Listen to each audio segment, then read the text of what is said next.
Hi, this is Carolyn, and we're going to be talking about the internal critic. This is a big one. Honestly, if you're struggling to write, getting words on the page, sitting down every day, getting into routine, the problem is your inner critic, and your inner critic is broadcasting fear. I know that their words sound a lot more sophisticated than that, and they have a bunch of reasons, but really they're just there to scare the bejeebers out of you and get your fingers off the keyboard. Because the internal critic has been with you for so long and is so well entrenched, this module may be a little bit difficult. So if you feel overwhelmed and can only listen to 10 seconds a day, that's okay. If it takes you time to process what I'm saying and adapt to it, you may want to go and do some exercises. I'm going to talk about things that you can do. Doesn't mean you have to do them all at once. You can do them part by part. I want this to be as gentle and loving a process with yourself and loving and caring about your internal critic, because your internal critic is there.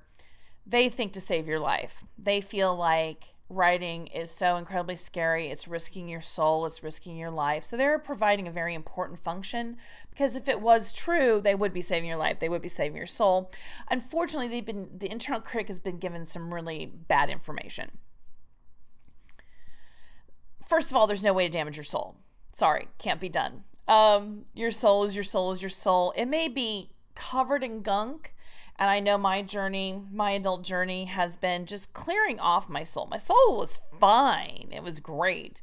It just had just all this gunk thrown onto it by my family of origin, and I've just been cleaning it off ever since then, so it's all nice and bright and shiny, so I can see the nice and bright and shiny, and to allow other people to see my light. The light has always been there. It was just super dimmed because of all the gunk and all the fear that my family of origin dumped on there. It was not okay to be light and bright and fun and happy in my home when I grew up. So your soul is, I'm here to tell you your soul is totally fine. Go talk to Deepak, go talk to Gandhi. They're all going to say the same thing. Your soul is fine. All of your fears are really just fears and gunk that is masking your light. There's nothing new about this concept. It may be new to your inner critic, and they may not be very happy about what I'm saying right now. And again, if I say anything that really upsets you, turn off the module and go do whatever you do to calm yourself down. Cook, bathe, walk, nap, whatever you need to do. Also, if you find yourself feeling very tired during this module or during any exercise here, or extremely hungry or extremely agitated, just step away. You don't, again, a loving, caring process, nice self-care here, okay? If something's bugging you, it's bugging you, and address it. Don't just try and plow through, gut it out, muscle your way through any of this, especially this module, okay? So if we accept the fact that our soul is fine, that nothing that we write is going to damage our soul, which how could it? And no criticism from the outside world about our writing could damage our soul. It may hurt our feelings, right? We may be embarrassed, but it's not going to damage our soul, and it certainly is not going to kill us. So if we take killing us and damaging our soul off of the table, all we really have left is fear of embarrassment, humiliation, horror of all of that. And I'm not saying that being embarrassed isn't horrible. Okay. And the other concept is you get to decide who sees your writing. If you write and you think, wow, this just isn't very good, then don't show it to anyone, right? And when you do get ready to show it to someone, don't show it to your family, because they may be a little crazy and they may have their own agenda about how they're going to view your writing. You get to decide who is safe and practice really, really, really good self-care around this. Find someone you trust. That may be online, that may be in a writer's group, but find somebody you trust for that first read, especially if you're new and this is your first writing, okay?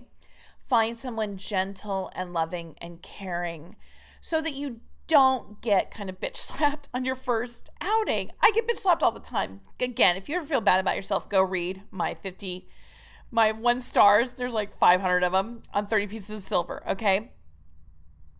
You will never feel bad about yourself again. But that's, you develop the ability to take really negative and harsh criticism. The more you write and you realize you're fine, it's just that it's more about that person than it is about me. Okay, I'm not saying it doesn't sting initially. It does. It will always sting, I think, initially. But you don't take it to heart the way you may when you first start writing and you're very embryonic and young and tender. Okay, and it's okay to be young and tender in your writing skills. The other concept that your internal critic will not accept, they will not accept that your soul is safe. They will not accept that you're not going to die usually. So you may have to self-talk around that.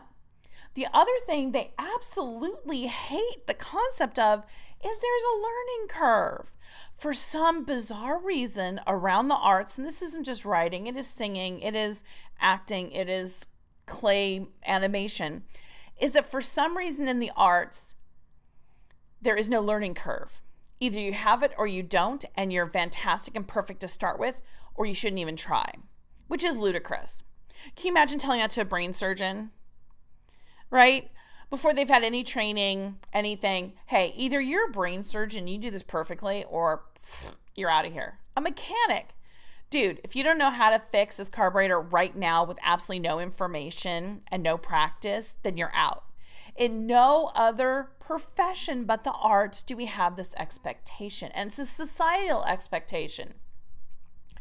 So that internal critic has really taken that to heart and just slams you. Who do you think you are? How are you doing this? You suck. Look at how bad this is. Oh, right? Okay, calm down. First of all, calm down. Right? Okay, internal critic, I get it. But why don't we take this down a few notches? All right? How dare I? How dare I do what? I'm practicing. I'm just practicing writing. I'm working on my skill set. I'm working on my craft. And a lot of times, if you're very gentle with your critic and just talk to them and say, where's the logic in this? Usually your internal critic is going to freak out. Usually there's cussing involved. They're going to get really mad at me and I'm horrible and trying to kill you. Many times they'll descend into just this cursing rant and start talking gobbledygook, and many times just start screaming, because the more you take their words away and you really kind of look at their logic and it turns out not to be logical, they're going to descend further and further and further into the fear until they simply just express the fear, which is usually fear. Okay? And that's okay, because we have to love our internal critic. It was there for a reason. It was trying to protect us from what it thought was impending damage to the soul or death. It is not. You are a writer. If you want to write, you're a writer. If you write one word at work, you're a writer. Okay? No one can take that away from you, not even your internal critic. Now, your internal critic is probably really stalling things out and creating a gauntlet that you must go through. So if you sit down to the page and your internal critic is really loud, the next time that happens, I would recommend, first of all, go listen to the fear module as well, because we need to kind of vent some of this fear so the internal critic doesn't have quite the volume and quite the energy that it would otherwise. But in the moment, as you're working on the fear component, just ask your internal critic some questions. That was horrible. Look at how bad you wrote. Okay, so now a lot of times they don't have an answer for that, or they start cursing and yelling at me, which is fine. I can take it. Your internal critic can be totally mad at me. It's fine. My internal critic is mad at me all the time. It's totally cool. But what's the consequence? One of the things I love is, I loved West Wing. And there was one episode where they were doing the debate with the Republican candidate, and they'd been looking for the 10 world solution, the 10, the kind of that elevator pitch, that great hook. And the Republican candidate said it. He said, I think that you know how to spend your money better than the federal government. And Martin Sheen, as the president, said, there it is. That's that 10 sentence. My thing to you, I will quit today if you can give me the next 10 words to that sentence. And of course he couldn't, because it's a great thought, it's a great hook, but it has no substance to it. The same with your internal critic's words. They sound great. They sound logical. They sound like, yeah, that is the voice of reason. That's how they try and come across. But if you ask them for the next 10 words after that sentence, they usually stumble and cannot do it. I wrote crappy. Okay, so what? This is the writing crappy phase of my learning curve. Okay, right? It's okay to write crappy. You have to write crappy. If you go listen to the passive voice module, I wrote 5 books in passive voice, okay? Do I wish I didn't? Do I think that I have new and better techniques so that you don't have to write 5 books in passive voice? Yes, but guess what? I wrote them, and I would never be at this point to help you write better, to talk to your internal critic, to write passive voice, right? If I didn't write those 5 books in passive voice. Imagine if I stopped, right? Just imagine that. Now remember, we all basically have the same internal critic because it's societal in origin.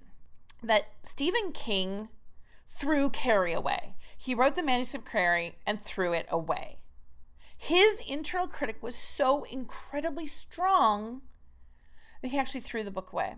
His wife found it, fished out of the garbage, looked at it and said, hey, this is good, you should work on it. So imagine a world without Stephen King. If he had listened to his internal critic, or she had listened to his internal critic, if his internal critic hadn't been overridden, we would not have Stephen King. If Stephen King has that loud an internal critic, give yours, come on. It's ridiculous. It really is. And so if you just sit there many times and talk to your internal critic, work on the fear, you can get past it. So what if I write badly? What's going to happen? Oh, you're going to die. Your soul's going to be... No, not really. I now know what your fear is, and that is not... Those 2 major ones are not true. Yes, I could be embarrassed. But again, you have control. You don't have to go put this out. If it's a cock-up piece of passive voice, like I didn't put those books out until I fixed them, right? This is not instant exposure. That's magical thinking. You get to decide who sees it. You get to edit it and refine your work until it is publishable before the public sees it. You're okay. You're a writer. You deserve to be a writer. Your internal critic had a function long ago for whatever reason, but is working off super old information. Your soul is fine. Your life is fine. And you can control the level of embarrassment by deciding who gets to see your work and working on it until it is really publishable and really in good shape to be seen by the public. So you're okay. And just talk to your internal critic, find out what they have to say. Don't be surprised if they freak out. Now, if you go to do this and you get a migraine, you get headaches, you get nauseated, something really visceral happens for you, then again, stop, take it more gently, work on the fear module. Let's take some of their energy out because how loud they are and how aggressive they are is based on how much fear they have underneath. So go to the fear module, take that fear module out. Listen to this module as many times as you need to, okay? I have that internal critic, and I've talked and reasoned with my internal critic. I have vented the fear, and I can get to the keyboard every single day and write. And I'm telling you, I had as strong an internal critic as you do, okay? Batshit crazy internal critic, okay? I used to be afraid to touch the keyboard. I used to be afraid to write. I would have headaches. All the things I just described, I would have. So I'm coming from a place where I get it. I get it. If you're really crippled by your internal critic, again, you may have to just do this 10 seconds a day, work up to 30 seconds a day, work up to a few minutes a day, whatever you have to do to get through. But the underlying truth is you're a writer. You deserve to write. Let's go ahead and mute, turn that dial back on your internal critic while you're working on the fear. I really hope this was helpful to you. I wish you the best of luck. I adore you, and I even adore your critic. I feel sorry that critic has had this really crappy job for this long, and I'm really sorry that this critic is kind of destroying your writing career right now.